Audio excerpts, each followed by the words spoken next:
Ahead, 1,420 miles of ocean racing, north along the coast of America to the bright city lights of New York. And with 10 points for a race win and only 4 races left, the competition for podium positions is hotter than ever. For Durban 2010 and beyond, who led for much of the race, it's a chance to get back in the hunt. Forecast to be variable winds, so it's a bit tactical. There's lots of currents to play in. More than luck is going to determine this, so hopefully we'll do well. It's been a while since we've had a good one, so I'm hoping to have put a really good performance in this time and get to New York up on the leaderboard again. In light winds, race 11 of the Clipper Round the World Yacht Race begins. 10 international yachts, one common aim: to be the first to cross the finish line in New York in 8 days' time. As land fades quickly into the distance behind them, the luxury of the Caribbean is replaced by the routine of ocean sailing. Sleep comes in short bursts, food comes in tins. Constant changes in conditions will test the resolve and judgment of skipper and crew alike. The challenge of a lifetime continues. On board New York, the sense of homecoming is beginning to set in. For the Americans on board, it's an exciting moment. It's great when you're on course, like pointing at New York, and all your speed goes into getting to New York, the destination. It's kind of fun to watch the miles tick away. It's special for me in the sense that I'm one of the couple U.S. citizens on the boat, so going into any U.S. port is a home port. It's been a long time since the boats left the UK, and a long time to wait for Gary and Nate. But after months of arduous racing, home is finally within touching distance. I'm not sure how everybody else feels about the, going to the home port thing. I'm ecstatic, nervous, just looking forward to getting there and seeing everybody and sailing to New York Harbor, and yeah, stomach's in a knot. With only a few days sailing left, the miles could not disappear fast enough.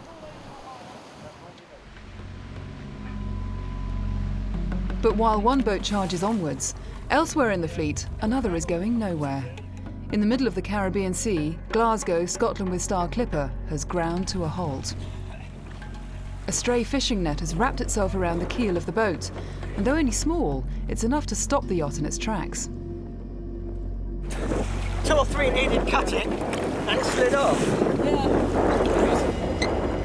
Though the net is gone, the paranoia remains. After a fishing net incident, we now have sort of stuff wrapped around the keel phobia.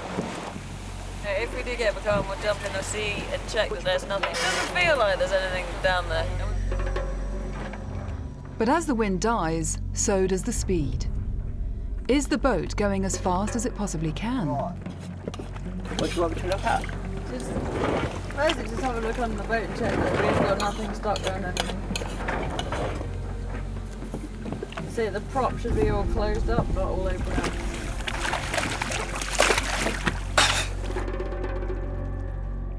Watch leader Daffyd Hughes takes the plunge. The only way to be truly sure is to take a look for yourself. It's flashing. That wasn't long. One tiny bit of weed on the props.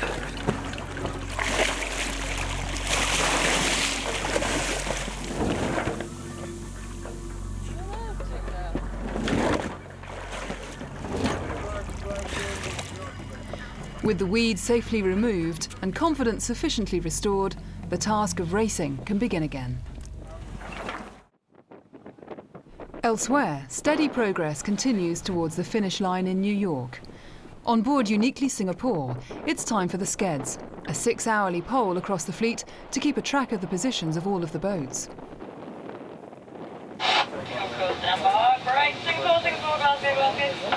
26, 54, and 74, 43. That's 2654.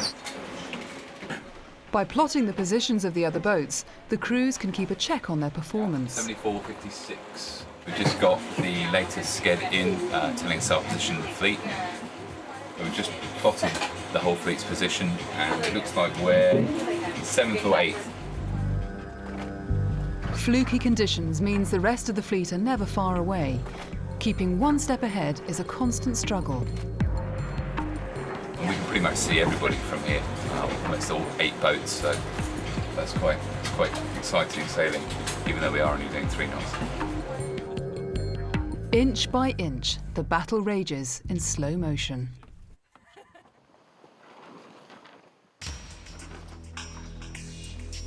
On the home boat, tensions are running high. New York is in first place and doing everything they can to hang on to their lead. Only once in the history of the Clipper race has a home boat won into its home port. Will this be the year the curse is broken? Skipper Dougie Gillespie eagerly scans the horizon for their competitors. No secrets out here. I don't think I've ever seen so many boats do the same maneuver at the same time. All around them, boats jostle for position in the light airs. Liverpool 08 is waging its own war with another British boat. Really what we want is Glasgow to finish as far back as possible, because we still have a chance on leg 7 in all the races to get enough points to take them off the podium. Looking back at them from the horizon, the sentiment is shared on the Scottish boat. Just really hoping that we can get on the podium again. It would be great to beat Liverpool. Power of positive thinking. It's all going to be fine. Might even catch New York. But as the sun sets, disaster. The Atlantic winds disappear. Progress grinds to an agonizing halt. Just kind of waiting for wind. And try not to get smoked by these guys, I guess. It sucks watching other boats sort of slowly move around on the horizon and you're just sitting duck. Skipper Dougie is trying to put on a brave face. Things could be worse.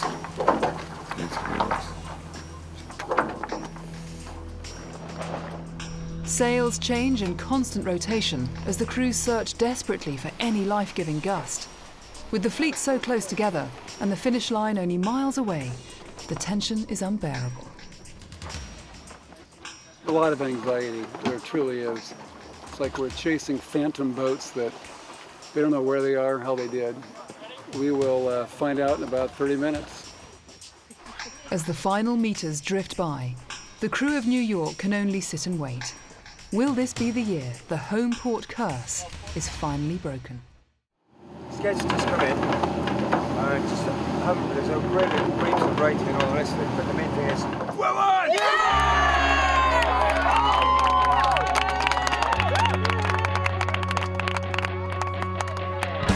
The whole crew worked especially hard in this race. You get a mile or two ahead, and we won by a couple miles. It was very, very close. It hasn't really set in yet, I don't think. I think it will when we actually finally get into New York Harbor. So first place in the race, first place overall. Yeah, feeling good right now. Only once in the history of the Clipper race has a boat won a stage into its home port. It's a huge achievement for the crew, whose win takes them to the top of the overall leaderboard. In the dead of night, the glittering lights of Manhattan proudly welcome in the victorious home team. It was great to win the race, but I know I'll take home the memory of sitting outside the Statue of Liberty. I found it mesmerizing, and probably more than anything, that was a symbol that meant a lot to me coming in here. It's a significant moment for the team, who had to replace their original skipper after only 2 races, and recover their overall race position. I have to say, standing here in New York, coming first, I'm very, very proud. I understand we're top of the leaderboard, and it's a few races to go yet. It's something like 3 races to go yet, so anything can happen. Anything can happen. This is ocean racing.